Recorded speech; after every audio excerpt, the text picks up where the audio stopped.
In today's fight breakdown, we have a video that shows just how quickly a verbal altercation can go from bad to worse.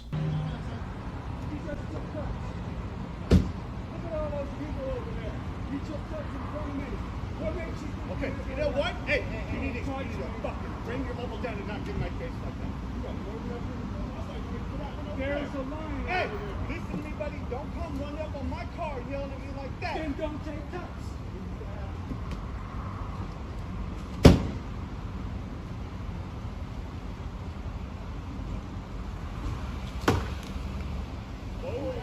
Oh, shit. You ran up on me, my guy.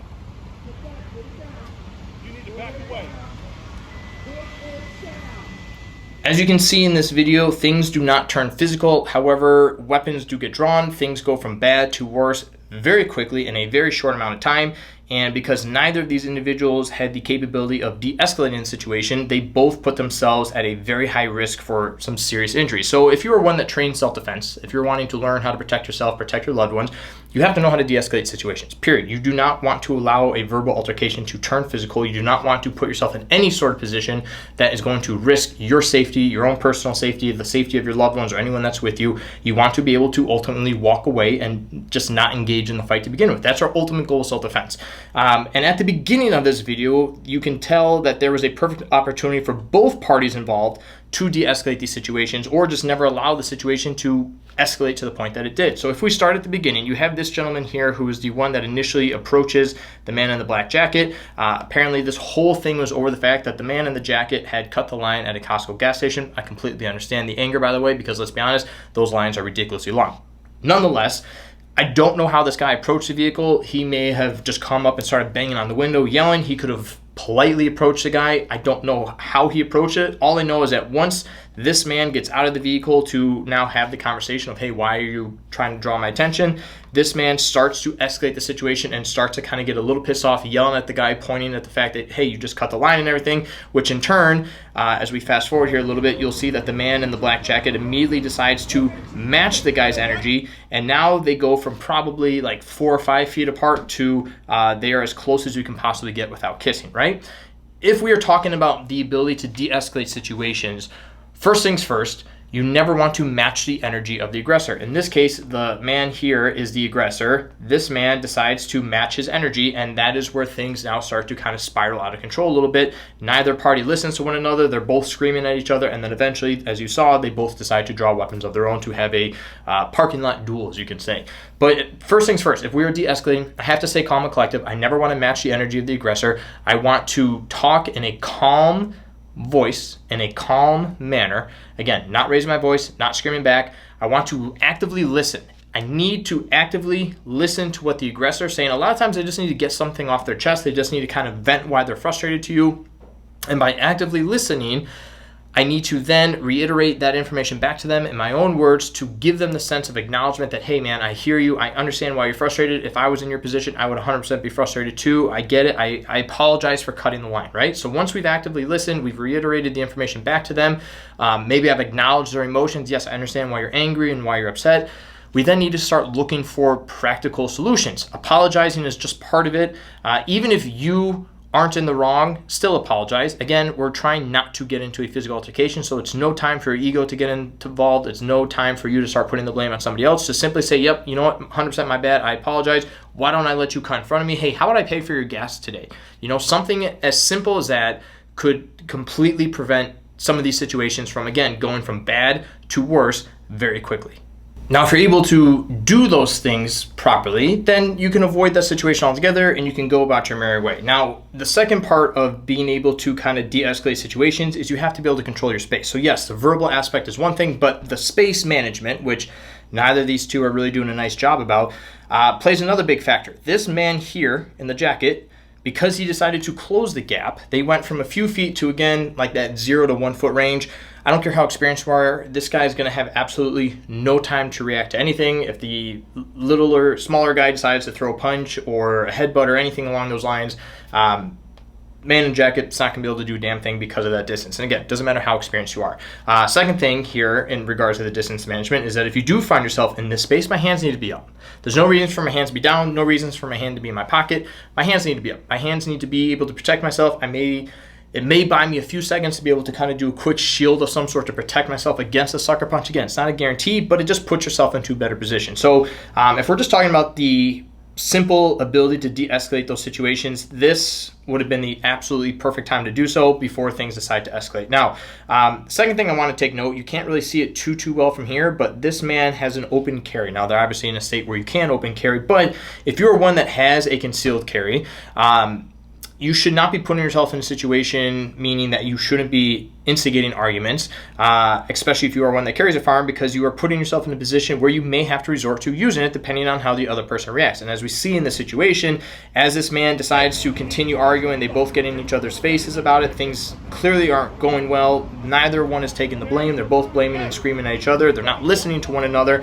The man in the jacket, as you're going to see here in a moment, he's going to open up the door, pop the trunk. He's going to start walking to the back of his car, get into the trunk, pull out a utility belt, and what do you know? He's going to draw a weapon of his own. Now, it could have been anything. It ends up being an expandable baton. Could have been a firearm. Could have been a blade.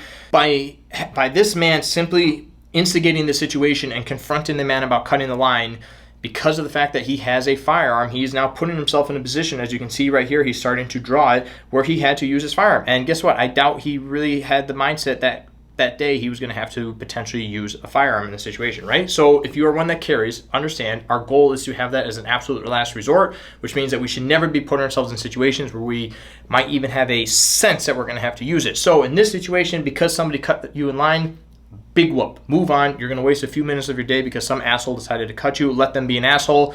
But if that means that I don't have to put myself in a situation where I'm going to get beat up, I'm going to have to get physical, I'm going to have to hurt somebody or get hurt in return, I'll accept being frustrated over any of those situations, right?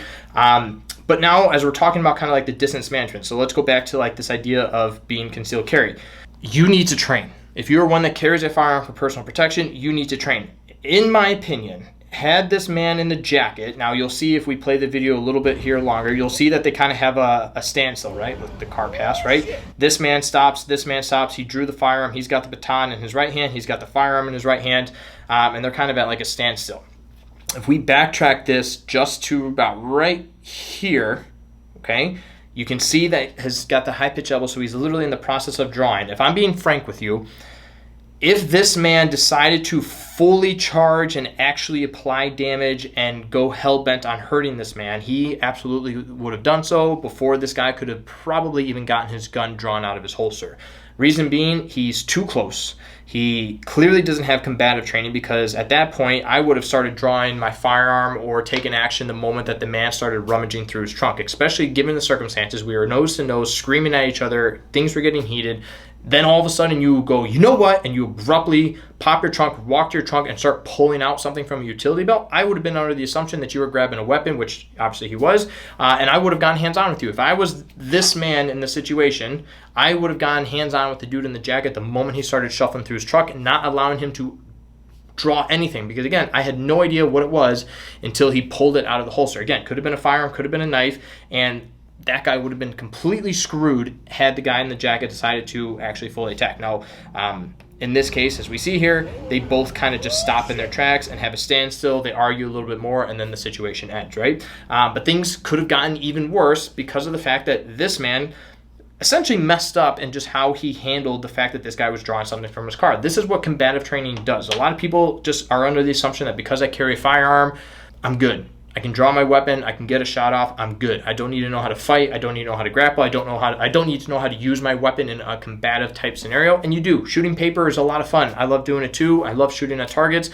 but that doesn't fully translate into real life situations where you're going to be under stress, you're going to have somebody screaming at you. There's a lot of other elements and variables that come into play.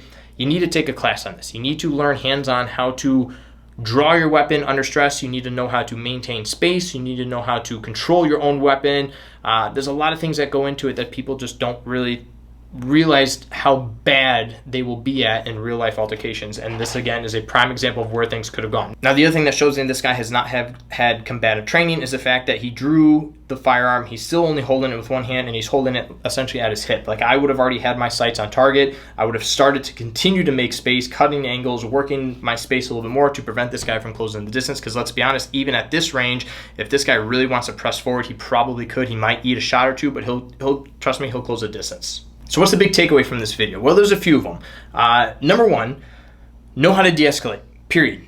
It's a very critical skill. I don't believe a lot of people actually practice it. I think everyone just thinks that they can resolve problems with their fists. Learn how to de-escalate, because if you are serious about personal safety and self-defense as a whole, you want to know every which option possible to not get yourself in a fight. Be able to walk away, be able to run away, be able to talk yourself out of situations, or even the best one yet, don't put yourself in a position where you're gonna have to do any of these things, aka don't approach somebody because they cut you in line and start getting pissed off at them. Number two, if you are a concealed carrier, understand again that we do not want to put ourselves in a position or scenarios where we may have the chance of having to actually draw and use our firearm. If that's any sort of chance or possibility, don't put yourself in that position. And then again, if you are one that carries some form of personal protection, make sure you train with it outside of just shooting down lane or just opening and closing a knife and thinking you know what to do. Take a combatives course, and more importantly, know how to fight. Because if you know how to fight and you're confident in your ability to fight, you're not going to feel the need to resort to using a firearm or a blade or any sort of personal protection item in that case. And last but not least, understand the importance of close distance and just how to control space management. Let's just say that. Understand the importance of space management. More importantly, that 0 to 5 foot range. It's a very dangerous space to be in, and whether you're inexperienced or fully experienced and you've got years of training behind you, it is still a very dangerous position to be in. So if you find yourself in a spot where you find like, oh shit, I'm 0 to 5 feet, I need to start making space, I need to get my hands up, I need to position myself so that if I need to throw a strike first, I can. If I need to defend a strike of some sort, I can. If I need to get hands on, I'm able to do so.